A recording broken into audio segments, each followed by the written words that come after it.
C'est l'ouverture de l'édition de ce dimanche sur Lumière du Monde Télévision. Merci de nous rejoindre. Voici le sommaire de ce journal. Les forces internationales en Centrafrique sont à nouveau ébranlées par un scandale d'abus sexuels. Ce vendredi, la justice française a ouvert une enquête préliminaire sur des accusations portées contre un soldat français de l'opération Sangaris. Plus de mois après la validation par l'Agence européenne du médicament du Mosquirix, le représentant pour l'Afrique de l'Ouest de GlaxoSmithKline revient avec nous sur les atouts de ce vaccin antipaludéen.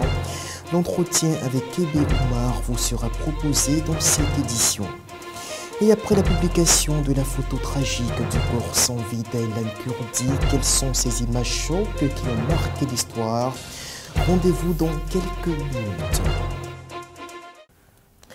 Ça peut être un scandale de trop en Centrafrique. La justice française a ouvert ce vendredi une enquête préliminaire après la mise en cause d'un soldat français de l'opération Sangaris. Selon les faits émanant d'un rapport onusien, la victime aurait été abusée l'an dernier, d'où la naissance d'un enfant au cours du mois d'avril de cette année 2015. C'est la troisième enquête du genre visant des soldats français en Centrafrique. La justice du Malawi a condamné vendredi un proche de l'ex-présidente Joyce Banda à 11 ans de prison dans un procès relatif au détournement de 30 millions d'euros en 2013. L'homme d'affaires Oswald Lutepo est la deuxième personnalité à tomber sous le coup de cette procédure qui pourrait remonter jusqu'à l'ancienne dirigeante aujourd'hui installée en Afrique du Sud. Plusieurs dizaines de proches de l'ex-régime seraient impliqués dans ce vaste scandale du Cashgate. Je vous l'annonçais dans les titres, l'édition de ce dimanche a ouvert son micro à M. Kébé Oumar, représentant pour l'Afrique de l'Ouest du géant pharmaceutique britannique GlaxoSmithKline.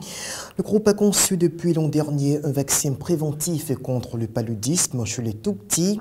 Et le Mosquirix s'est montré efficace sur plus de la moitié des cas testés. Voici l'intégralité de l'entretien téléphonique qu'il nous a accordé. Monsieur Kébé, bonsoir. Bonsoir, monsieur.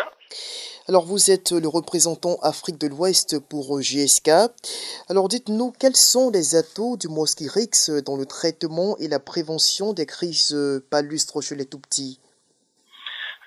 Merci bien pour votre invitation. Mosquirix est aujourd'hui le candidat vaccin le plus avancé pour le paludisme. Alors, Mosquirix, nous pensons apporter une grosse contribution pour la lutte contre le paludisme. Et les résultats qu'on a à ce jour, à l'issue des tests en phase 3, montrent que ce vaccin peut être utile dans la lutte contre le paludisme. Juste pour vous donner une idée,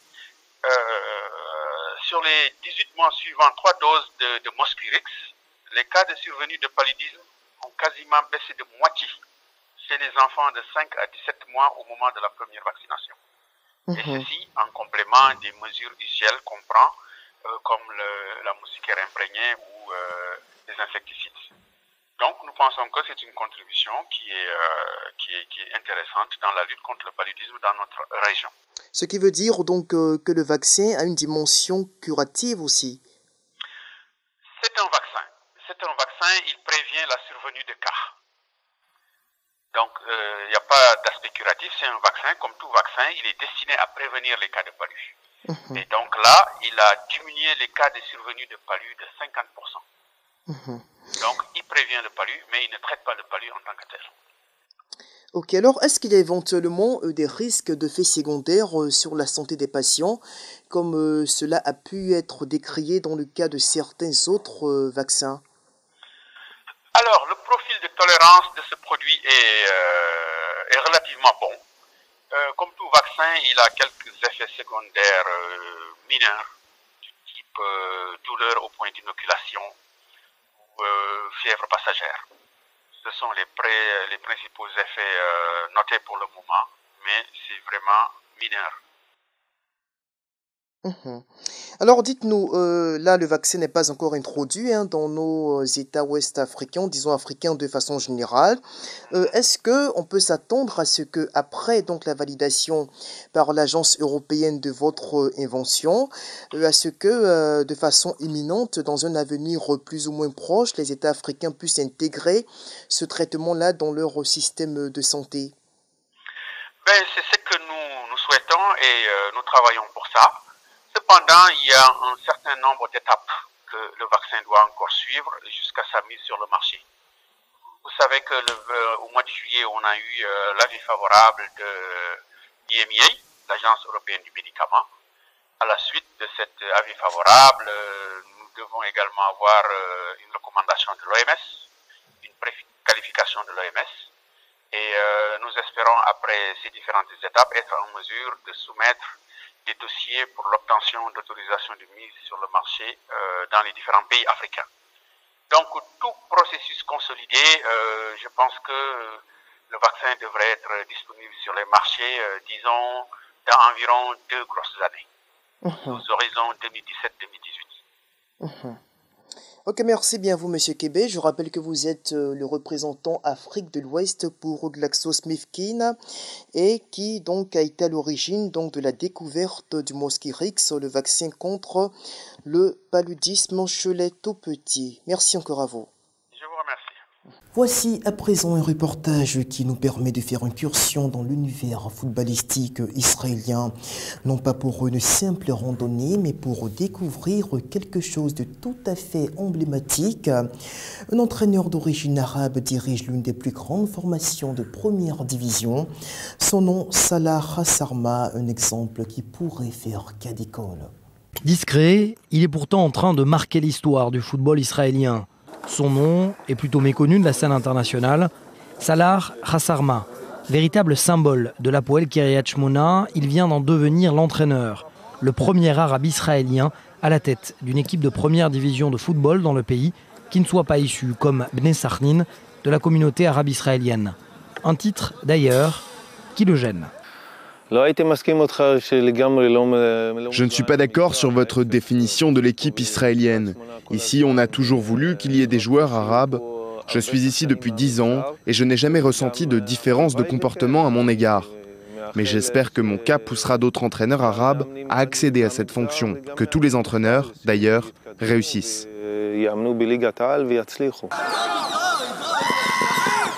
Kiryat Shmona fait partie des petits poussés en Israël. Un stade vétuste, des infrastructures sommaires, et pourtant la magie opère ces dernières années.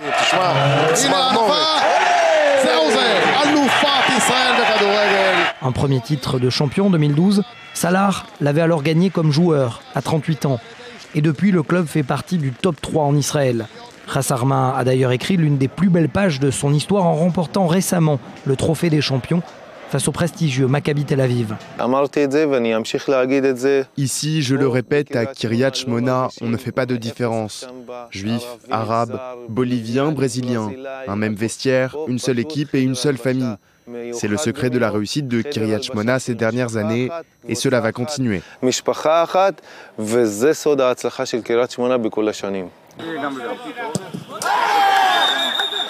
Et la preuve, sur le terrain, au cours d'une séance d'entraînement, les défenseurs sont arabes israéliens, l'attaquant est français et le buteur du jour, défenseur de formation, est bolivien.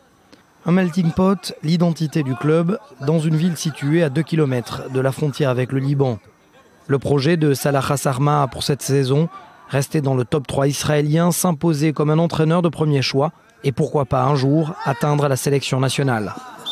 Et cette illustration de la possible solidarité entre Arabes et Juifs au Proche-Orient, 2 familles palestiniennes ont été protégées par les soldats israéliens alors qu'elles fuyaient l'agression armée de terroristes du Hamas. Ces 11 personnes ont pu pénétrer en territoire hébreu grâce à la dextérité des soldats israéliens qui ont ainsi permis à ces familles de retrouver la sérénité. Cette semaine, le monde a été ému par l'image tragique du corps sans vie du petit Aylan Kurdi au large de la ville de Bodrum en Turquie. Ce cliché a visiblement créé un déclic dans l'approche européenne de la gestion de la crise migratoire et justement, nous avons décidé de partager avec vous cet élément qui revient en quelques minutes sur ces images chocs qui ont parfois contribué à changer le cours de l'histoire. Regardez. Une photo peut-elle changer la marche du monde? Ces images ont ému des millions de personnes au fil des années. Certaines vous ont sans doute marqué. Au-delà de l'émotion, quelles conséquences? Le 5 juin 1989, un homme désarmé stoppe une colonne de chars, place Tiananmen, à Pékin. La veille, l'armée est intervenue contre les étudiants, une répression sanglante. La décennie suivante, la diplomatie chinoise traînera cette image comme un boulet. 6 août 1992, cette photo rappelle à toute l'Europe les pires heures de son histoire. Un camp de concentration au cœur de la Yougoslavie. Il est tenu par des Serbes de Bosnie. L'image révèle l'ampleur de la politique de purification ethnique.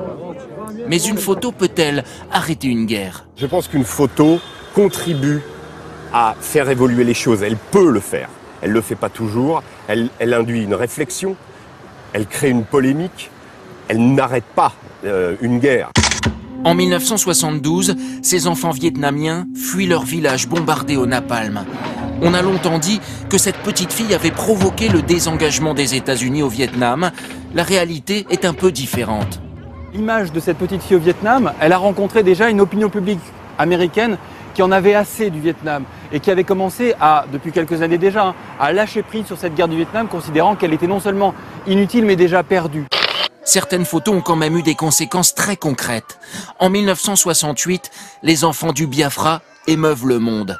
Les dons affluent. 3 ans plus tard, naît l'association Médecins sans frontières. Toutes ces photographies ont provoqué un réveil des consciences. Dans le flot incessant des images, elles restent comme des jalons de l'histoire.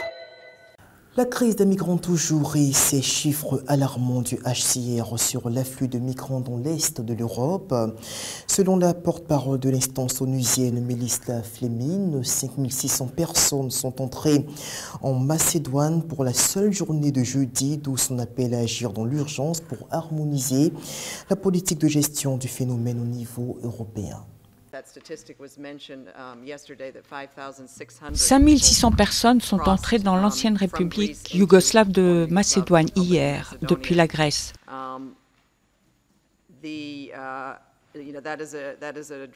C'est un chiffre dramatique et ces gens sont dans des situations très difficiles là-bas.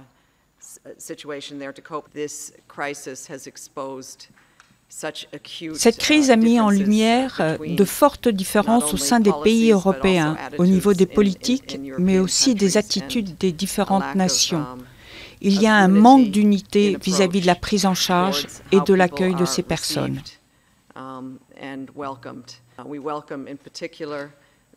Nous saluons les actions politiques et morales d'un certain nombre de pays, et tout particulièrement l'Allemagne.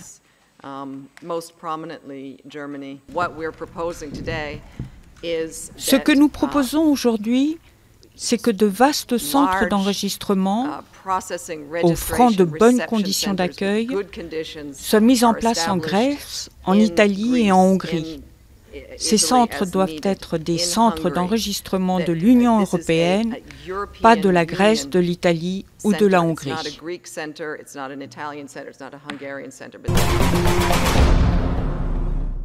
Ce jeudi 3 septembre, l'ex-président guatémaltèque Otto Pérez a démissionné après la levée de son immunité présidentielle par le Parlement.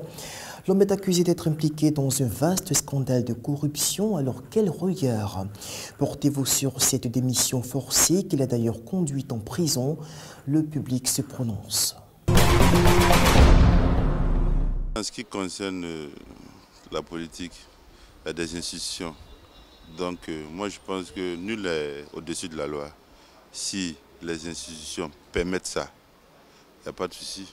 Il ne devrait pas le faire. Il ne devrait pas le faire. Il aurait dû attendre, comme les autres chefs d'État, attendre à ce que son mandat finisse Et puis là, maintenant, s'il a fait des choses qui sont contraires à la loi, bon, ils sont libres de le poursuivre.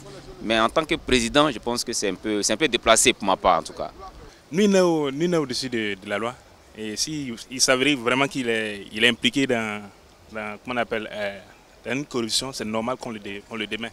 Le continent diffère certes, mais chaque État, n'est-ce pas, est conduit par sa constitution qui est la norme suprême.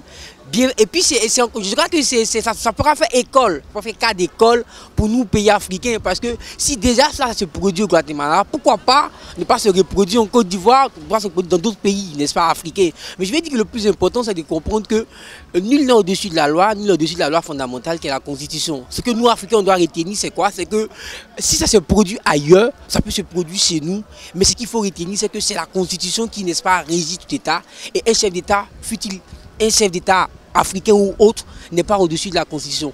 Un président qui est soupçonné de corruption ou d'autres malversations, je crois que pour nettoyer sa dignité ou pour montrer aux yeux des gens qu'il est coupable ou non coupable, je pense qu'il faudrait qu'il démissionne pour pouvoir se mettre au service de la justice, quoi. Direction les États-Unis pour la première étape de notre rubrique religieuse. Plusieurs membres de gang ont été convertis à Christ en Californie grâce à des sermons prêchés au cours de rencontres du club biblique. Selon le jeune orateur Brian Barcelona, qui dirige par ailleurs un de ces clubs, les jeunes gens sont de plus en plus nombreux à s'engager à renoncer à la violence. Ces résultats ont encouragé les responsables d'établissements scolaires à davantage promouvoir l'idée de club biblique. Et la chancelière allemande Angela Merkel, qui au cours de sa visite en Suisse jeudi a lancé un appel au retour des Européens aux valeurs chrétiennes. Avec 4 millions de musulmans, la question n'est pas de savoir si l'islam appartient ou fait partie de l'Allemagne. Nous devons profiter de notre tradition de liberté religieuse pour confesser notre foi chrétienne comme ils confessent leur foi musulmane et ne pas hésiter à entrer en dialogue. Elle a ajouté que ce débat devrait nous pousser à retourner une fois ou l'autre à l'église, à nous plonger dans la lecture de la Bible ou chercher à comprendre un tableau représentant une scène biblique. Dans 48 heures, le monde va célébrer la journée internationale de l'alphabétisation. Et à l'occasion de l'événement, nous avons tendu nos micros à des personnes dans les rues d'Abidjan, Côte d'Ivoire, qui nous donnent leurs avis sur l'évolution de l'alphabétisation dans nos États africains. On les écoute. Concernant l'alphabétisation, je crois que l'Afrique a fait un gros pas parce que autrefois, vraiment, le niveau de l'alphabétisation était vraiment très bas.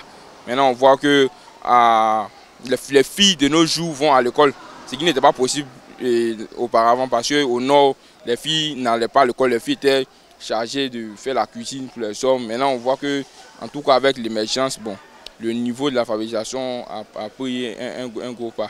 Aujourd'hui, comparativement aux réalités africaines, d'hier, la femme, plus ou moins, le taux d'alphabétisation est un peu relevé.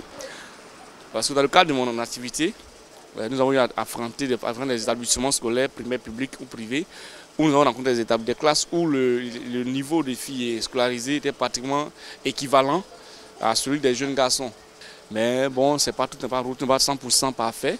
Il y a encore de l'effort à faire concernant les zones rurales pour que les jeunes filles puissent aller à l'école, qu'on les encourage à aller à l'école et leur montrer qu'elles gagneraient plus à laisser leurs enfants aller à l'école que de les tirer vers elles pour venir faire le commerce. Parce que bon, l'enfant veut imiter sa mère, maman va marcher tous les jours, je vais aller faire comme maman. Mais il ne sait pas que ce n'est pas bon pour lui. C'est vrai que le niveau avance, mais c'est façon lente, ce qui pèse beaucoup sur l'Afrique.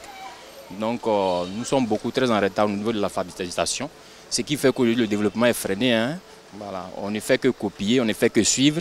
On n'arrive pas à innover parce que nous ne sommes pas très instruits. Donc je pense que l'alphabétisation, il y a encore beaucoup à faire. Il faut créer davantage d'établissements, il faut sensibiliser. Vraiment, je reconnais maintenant que ça prend de l'ampleur parce que dans le temps, les jeunes filles, par exemple, dans les villages, n'allaient pas à l'école. Mais aujourd'hui, à cause de la sensibilisation un peu partout dans les villages, les jeunes filles vont à l'école, même depuis le bas âge. Donc je pense que ça avance, ça évolue. Aujourd'hui, presque toutes les femmes sont scolarisées. L'alphabétisation est avancée au niveau de l'Afrique, malgré le coût mondial de la vie, mais on arrive quand même à scolariser les filles, contrairement au passé. C'est donc terminé pour l'édition de ce dimanche. Merci de nous avoir suivis. On se retrouve demain lundi pour une autre semaine d'actualité sur Lumière du Monde Télévision. Au revoir.